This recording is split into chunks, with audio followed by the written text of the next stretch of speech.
Hello everyone, দেখতে পাচ্ছি আমার একটা ঢালাই শেষ হলো আজকে। যে ঢালাই হয়েছে,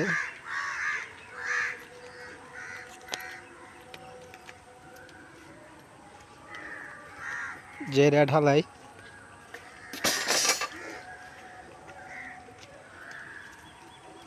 ঢালাইটা খুব সুন্দর হয়েছে। একসাথে টাই বিম আর কলম বিম সব কমপ্লিট করেছে।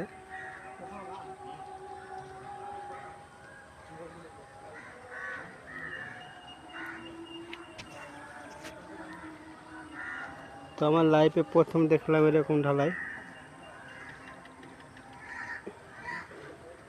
এটা একসাথে ঢালাই দিয়েছে 2.5 ফুট করে।